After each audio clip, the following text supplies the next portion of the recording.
สมาชิกสภาประชาชนนครหลวงเวียงจันทร์สุดที่ 5ได้วางคาดหมายสุ่มใส่ในต่อหน้าเพื่อที่จะสืบต่อจัดตั้งผันขยายเวียกงานให้มีผลสำเร็จ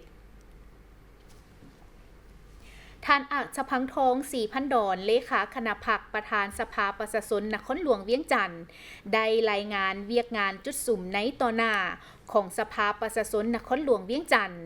ต่อพิธีประกาศการจัดตั้งของคณะสมาชิกสภาแห่งชาติประจำเขตเลือกตั้งที่1ซึ่งได้จัดขึ้นในเมื่อบดลที่ผ่านมานี้ว่าด้านเวียกงานจุดสุ่มในต่อหน้าจะสืบต่อยกสูงความรับผิดชอบทางด้านการเมืองตั้งหน้าสุขยู่และผันขยายการจัดตั้งปฏิบัติแผนพัฒนาเศรษฐกิจสังคมแห่งชาติก็คือบรรดามติกองประชุมสมัยสามัญและวิสามัญของสภาแห่งชาติสุดที่10ให้ปรากฏผลเป็นจริง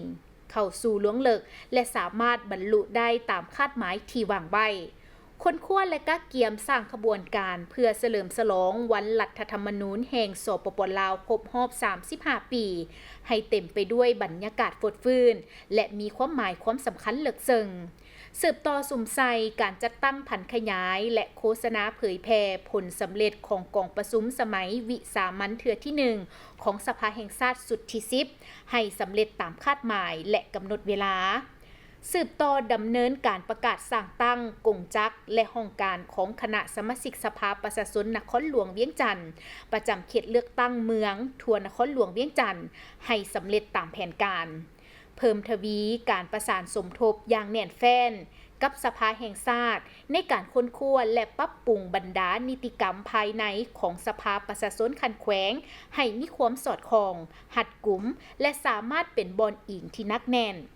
สุ่มใส่เวียกงานการหันเป็นทันสมัยรอบด้านของสภาประชาชนนครหลวงเวียงจันทร์เป็นต้นก็คือการค้นคว้านำใส่ระบบห้องการแบบอิเล็กทรอนิกส์ระบบการคุ้มครองห้องประชุมสภาประชาชนแบบทันสมัยและระบบการรับฟังคำคิดคำเห็นของประชาชนให้ทั่วถึงและว่องไวขึ้นเสริมขยายการสร้างสายพัวพันร่วมมือกับสากลทบทวนและค้นคว้าบรรดาเนื้อในบทบันทึกการร่วมมือสายพัวพันกับสภาประชาชนของประเทศเพื่อนมิตรให้สอดคล้องกับแนวทางการต่างประเทศของพรรคและรัฐและแทศเหมาะในแต่ละระยะนั่นเองและทั้งหมดนี้ก็คือเวียกงานของสมาชิกสภาประชาชนนครหลวงเวียงจันทร์ที่ได้วางเวียกงานจุดสุ่มในต่อหน้านั่นเองนะผู้ชม